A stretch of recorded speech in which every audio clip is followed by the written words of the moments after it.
Pozdravljene, spoštovane gledalke in gledalci, verjeli ali ne, danes se nahajamo nekje pravzaprav v središču Kogovskih prelepih goric in sicer na turistični kmetiji pri Hlebčevih. Mislim, da je to edina pravšnja izbira in tudi pravšnji ambijent, da predstavimo knjigo Prleška duša avtorice Helene Srnec, ki je v naši družbi. Helena, pozdravljena. Lep pozdrav tudi vam. Predvsem naslov mi je iskreno lep. Odkot ideja? Prleška duša. V bistvu se je naslov porajal samo od sebe tekom raziskovanja pa pisanja tega dela. Tako da ja, nekaj... V bistvu v knjigi se ukvarjam z identiteti prlekov in prlekije in prleška duša oziroma duša kot taka je tista stvar, da tako rečemo, ki zrcali neke in vrednote in način življenja in podobno. No, knjiga je zelo obsežna. Kako dolgo pa si jo pisala? Pisala sem jo 4 leta, urejala kakšno dobro leto. Je pa obsežna, ja, obsega 448 strani. Ampak glejte, saj prlekov nas je veliko, ki so nekaj naredili in še vedno delajo in prav je, da so tudi zbrani na enem mestu v eni knjigi.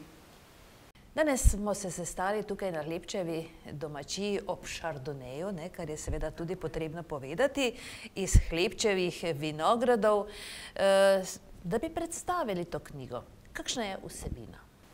Ja, na začetku je kratka preteklost prlekije navedena, potem upravna razdelitev, prleški jezik, vaški grbi pa kakšne takšne značilnosti. Potem je predstavljenih 112 avtorjev, 29 živih mi je spisalo tudi refleksijo na temo prlekija, prleška duša. Sem bila kar malo drzna, da sem kar vse kontaktirala in jih dejansko prosila in večina, katerim je dopuščalo zdravje, so se prijazno odzvali in so tudi spisali refleksijo na temo prlekije. Drugi del je pa tematski povzetek prlekije in pa prlekov, torej pokrajina, kako se kaže, ljudje, življenje, odnos do zemlje, odnos do izobraževanja, odnos do mesta, odnos do vina, vsekakor, pa odnos do krščanstva. Navedeni so tudi reki, vraže, šege in navade. V tretjem delu pa so zbrane basni pa pravljice, ki pa so vezane na prlekijo in pa prleke. No, povej nam eno takšno basen, recimo. Ja, zdaj nekaj jih je notri, zdaj na pamet ti ne morem vseh povedati, ker to so spisi malo daljši vseeno, ne? Zdaj, recimo. Kaj nekaj krajšega ti naj preberem, res? Potem pa divje dekle, ker se veže na središče ob Dravi. V nekem potoku so stanovale divje dekle. Tako pravijo na Štajerskem pri središču vodnim vilam. Večkrat je zmanjkal kakšen mladenič, ki so ga potegnile k sebi v vrtinec. Nekega večera je hodila kraj potoka stara ženska s culo na hrbtu. Nesla je zrnje v mlin. Kar začne voda valoviti in pljuskati in iz valov se začuje čudoviti glas. Čas je že, a Ivana še ni. 3-krat je slišala ta glas in prevzel jo je strah.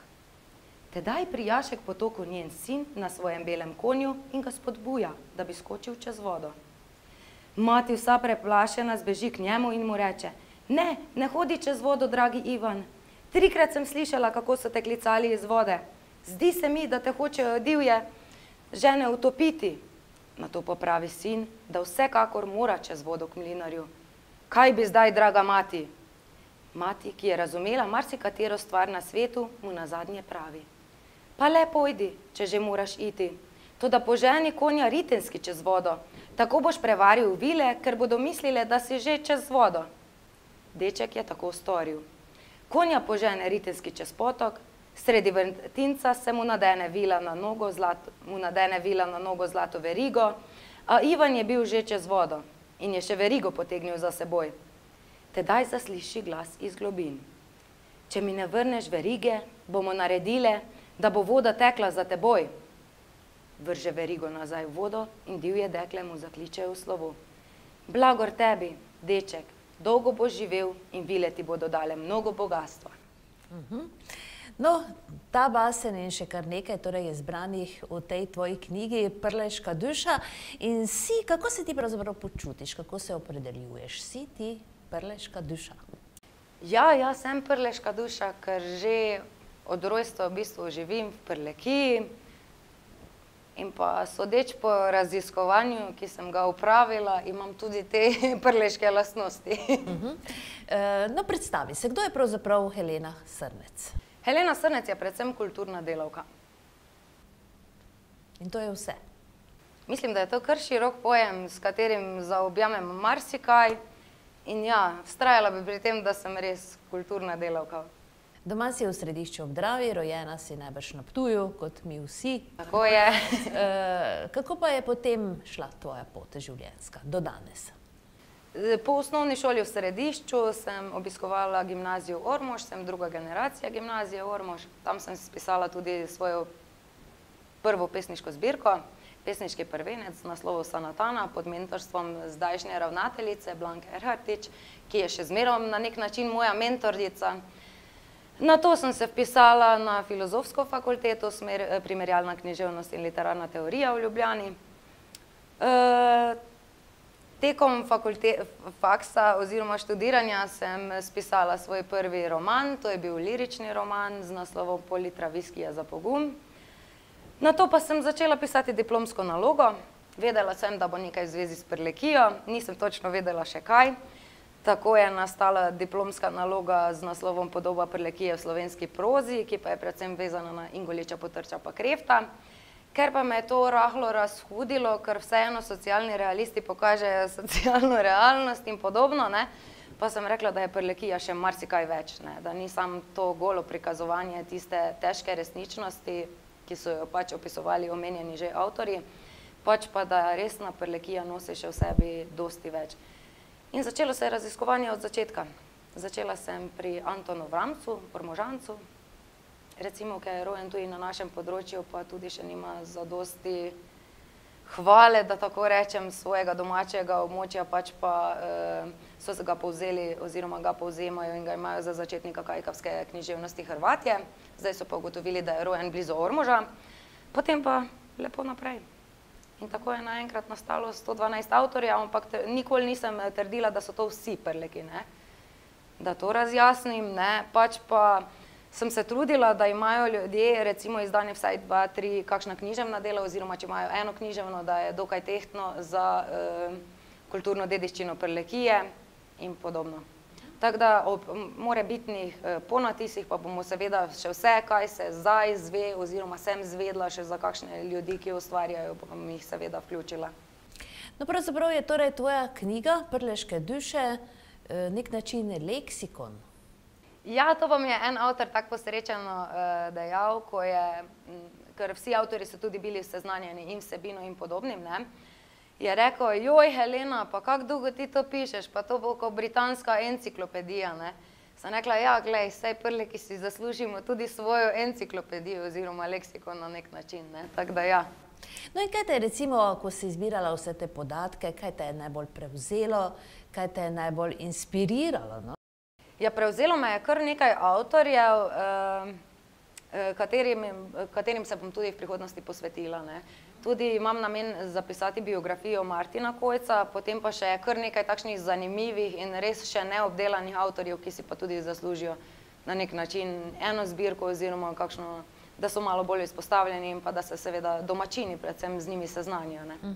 Se ti zdi, kako so pravzaprav ti naši prleški avtorji cenjeni, recimo v slovenskem merilu? So zapostavljeni ali so našli nekje svoje mesto? Ja, nekateri že imajo svoja mesta kar krepko zasidrana v našem kulturnem prostoru, nekateri so bili prepovedani, da so recimo do 91. leta njihova književna dela niso smela izhajati. Nekatere sem, hvala Bogu, obedaljnila sama z svojo knjigo, tako da so jih začeli klicati in malo bolj promovirati in so jih dejansko spoznali na nek način, da so Prleki, ker so se raztrosli po celem svetu, po Sloveniji, ampak koliko pa sem ugotovila, pa je zanimivo to, da se vseeno še vedno radi vračajo sem v prleške kraje, Če ne več kot prebivalci, mogoče kot turisti, ampak vseeno še so vedno povezani nekako s to zemljo, s to miselnostjo in črpajo iz nje. No, glede na to, da si pravzaprav zelo mlada ženska, kako pa si prišla do podatkov? Kako si sploh vedela, kam se obrniti? Ja, mene ni strah vprašati stvari, ne. Ja, vprašala sem, ne. Je pa se tudi zgodilo to, da je prišel kakšen, ne vem, sorodnik od katerega avtorja pa je rekel, hej, našega pa imaš notri, ne. Ja, katerega vašega, ne. Pa smo potem tekom komunikacije pač ugotovila, kdo je, kaj je, pa potem seveda pristopiš do človeka, poveš, zakaj gre, kaj delaš.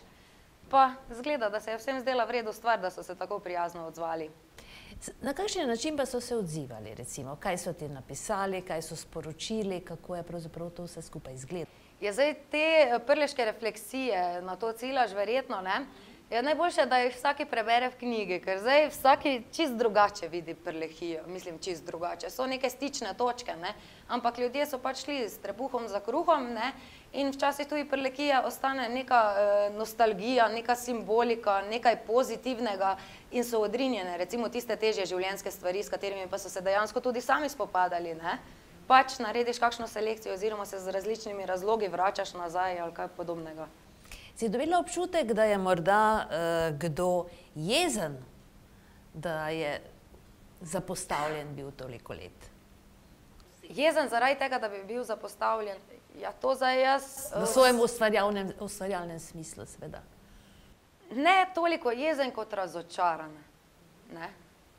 Bolj razočaranje se mi je zdelo, ne vem, od enih, ja, recimo razočaranje bi rekla prej temu, ne, ko pa kakšna jeza, ker vseeno, če so umetniki, vseeno mislim, da imajo toliko razdelane stvari in pojme, da jeza dejansko ne more nič konstruktivnega prinesti, ne, lahko pa si razočaran na tem, kaj se ti je dejansko zgodilo in kaj takega, ne.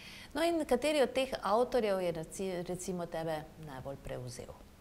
Najbolj prevzel zato, ker ga nisem tudi poznala in nisem niti vedela, da, mislim, sem vedela, da izhaja iz Središča, ampak nisem nič vedela o njem, je Lev Detela. Res obširen opus ima, več kot 50 izdanih del, ukvarja se z našo literaturo, ki jo promovira v avstrijskem prostoru in podobno, ne. In res ima izjemen opus, od dramatike do pesem, do romanov, do vsega, ne. In za njega pa sem jaz bila žalostna, da je bil tak nepoznan v našem prostoru, ne, zato sem se tudi potrudila, da smo mu vsaj preko Javnega sklada za kulturne dejavnosti podelili lansko leto častno priznanje na večeru prleške poezije in knjiga in tudi celoten večer je bil posvečen njemu. Gostila pa sem njegove varovanke, če lahko tako rečem, Blanko Erhartič pa Petro Kolmančič, ko sta tudi recimo na začetku svoje ustvarjalne poti, jima je Lev Detela pomagal, ne. Tako da vseeno so to te neke prleške korenine, ki so prepletene, ki se na nek način privzdigujejo, da tako, če lahko temu tako rečem, ne. Ja, to pa me je najbolj ganilo, mislim, ne. Seveda smo Leva Detelo srečali torej na tvojem lanskem drugem prleškem večeru v Središču ob Dravi je to potekalo. Si še v kontaktu z njim? Seveda. In recimo je tebi tudi kaj pomagalo pri izdaji te knjige, razen refleksije, ki jo je napisal? Ja, Lev pa bo zdaj pokril avstrijski prostor z mojimi knjigami, tako je. Že piše, študira knjigo, tako da bo kar nekaj... Torej se obeta prevod? Ja, zdaj za prevod je tak, ker sem trenutno brezposelna oseba, ki se svojo kulturno dejavnostjo borim dejansko za svoje preživetje. Upam, da kakšne določene ali inštitucije ali kakšni meceni ali kaj podobnega vidi v tem neko prihodnost, ker so pa poizvedbe za prevodom, ja, to pa je res. Recimo za kakšna poslovna darila so mi že kakšna večja podjetja rekla, ne, ampak glejte, zdaj sem jo 104 leta pisala, zdaj niti ne verjamem, da imam takšne možnosti recimo prevajanja v nemščino, tako da to bi potrebno kakšnega prevajalca najeti in pa seveda plačati posledično, ne. No, zdi se mi skoraj neverjetno, ne, glede na to, da si kljub temu uspela, kajti ta knjiga bi lahko bila tudi učbenik. Ja, saj v bistvu na nek način je prleški učbenik, tudi tak lahko rečemo, ne, in tudi ga lahko šolarji uporabljajo vsekakor. Je zanimivo, če se mogoče vežem na predstavitev, ko sem imela v bistvu v Slovenski dnevi knjige, se mi zdi, da je bilo v okviru tega na osnovni šoli Ivankovci. Predstavitev pa je tudi bilo ful luštno, ko smo z otroki recimo brali basni, ne, ker ful jih je zanimalo, kako to, da se Adam lahko pogovarja z domačo živino, ne.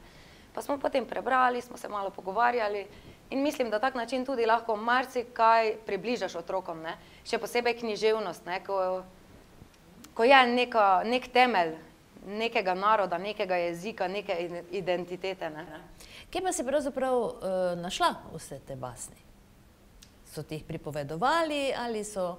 Večinoma sem brskala, kakšni arhivi, potem večje knjižnice po Ljubljani predvsem, ne, in podobno. Je pa fajn občutek, ko imaš v rokah knjigo staro iz leta 1885 in podobno, ja. In najdeš torej prleško basno? Seveda. In kako veš, da je prleška? Prleški avtor, oziroma vse je navedeno, mislim, tekom teksta, ne, pa kakšne recenzije so že tudi objavljene, tako da ja. Ti si tudi predsednica kulturnega društva Prasila. Kako aktivno pa je to društvo? Ti kaj je recimo to v pomoč pri tvojem delu, pri tvojem pisanju?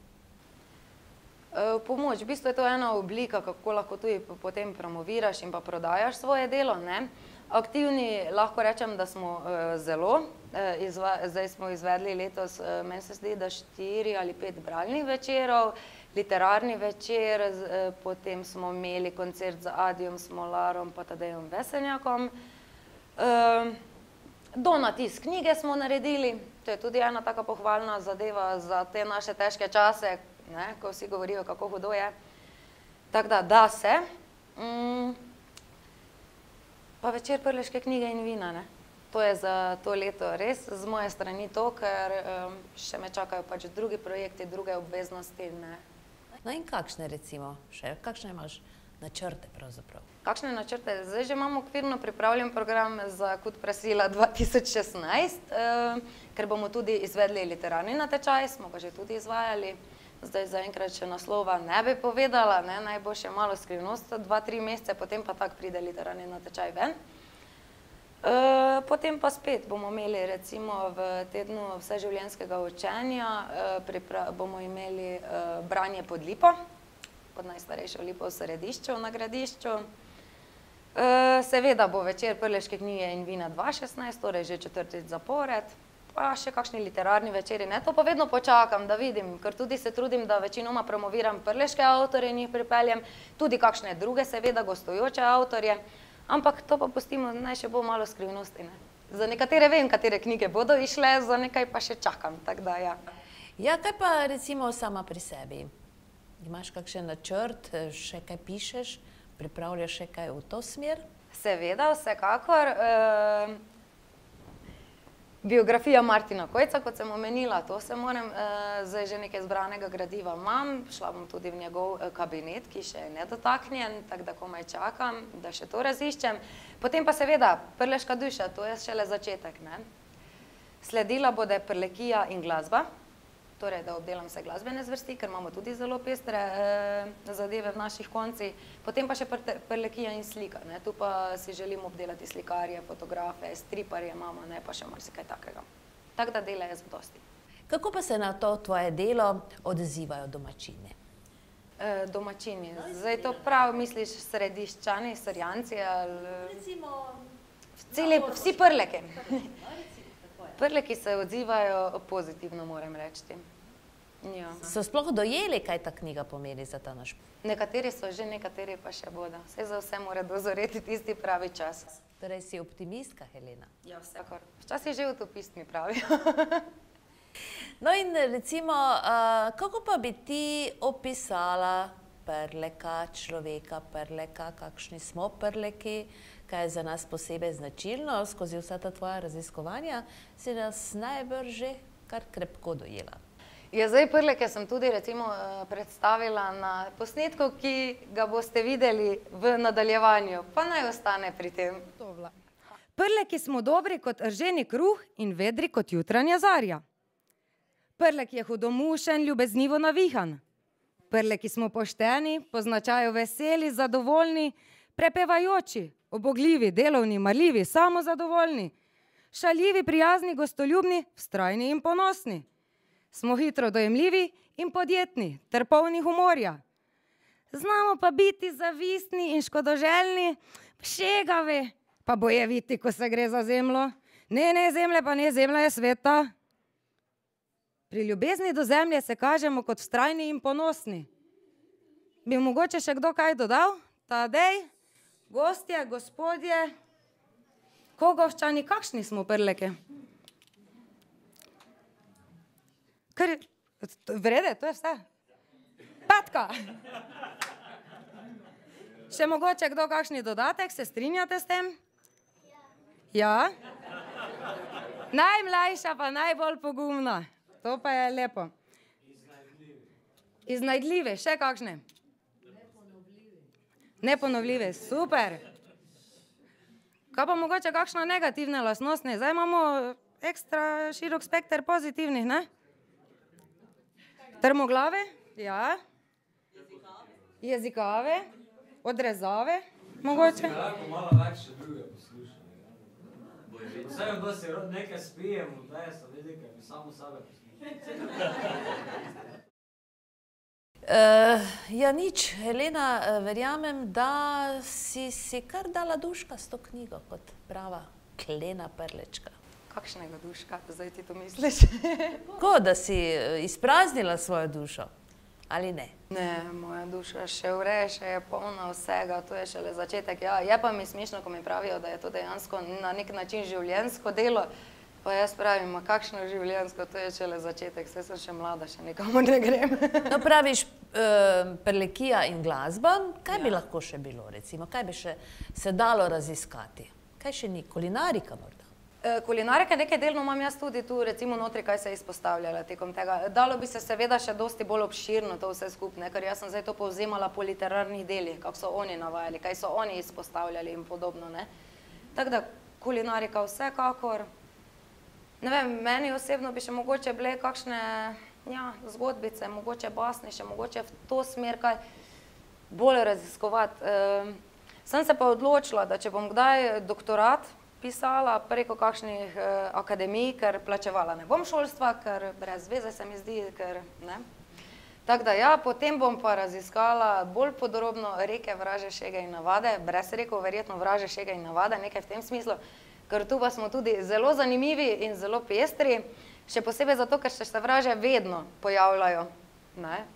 Še so vedno žive, zadosti pa jih tudi ne vejo dejansko, da so bile, ne, pa še se vedno pojavljajo v kakšnih pisanjih, kakšnih sodobnih avtorjev. In kje boš našla vse te vraže? Pri kakšnih starih ljudeh ali kako imaš to zamišljeno? Zaprašene stare knjige predvsem, ne Google in podobno, pač pa zaprašene stare knjige, pa seveda avtorji, ne.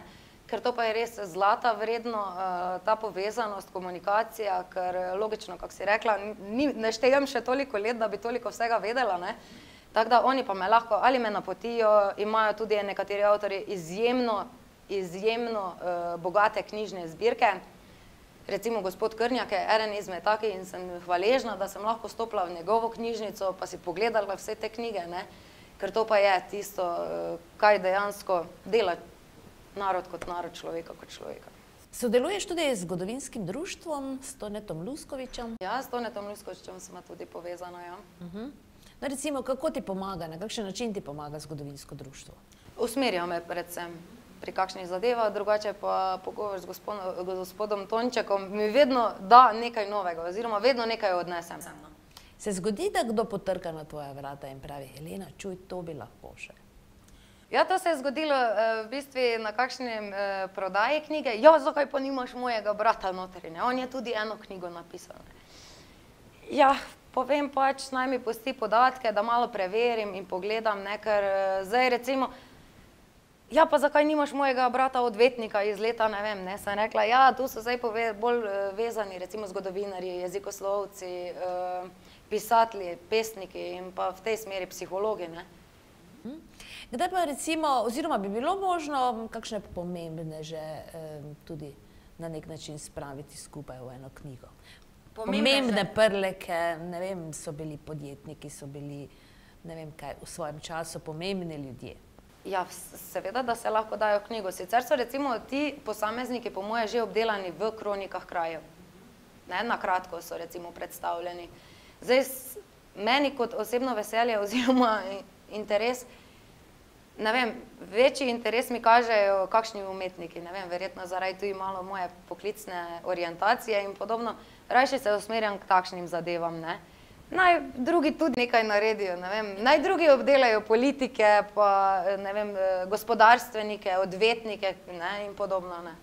No, koliko pa je tvoj študij, tvoja znanja, ki si ga torej pridobila v teku študija, pomagajo pri?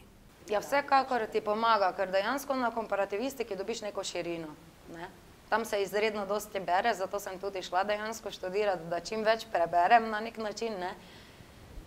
Potem pa tudi spoznaš ljudi, ne, ampak vseeno so ti krogi že kar zgrupirani in se mi zdi lažje nekako, seveda vsekakor s takšno tematiko, kako jo pišem sama oziroma raziskujem sama, je lažje delati na domačem terenu, ne. V Ljubljani Prlekija ni tako zanimiva, kako je zanimiva recimo nam, ne. Ja. Ja, Helena, samo čestitamo ti lahko za to obširno delo, ki, torej, kot sva že povedali, kot sem povedala, je pravo bogastvo in tudi učbenik za vse, tudi za namce najbrž bo ostalo, ne. Ja, hvala, da si vzela čas, da sva torej lahko nazdravili pri Hlebcu s Hlebčevim šardonejem. Upam torej, da bomo kmalu se sešli znova na kakšnem takšnem, na predstavitvi. Je super, vljudno vabljeni, kar pridite. Toliko za danes, spoštovane gledalke in gledalci, hvala lepa za pozornost. Bodite z nami tudi prihodnji teden, ko pa pričakujemo že novega gosta. Srečno do takrat.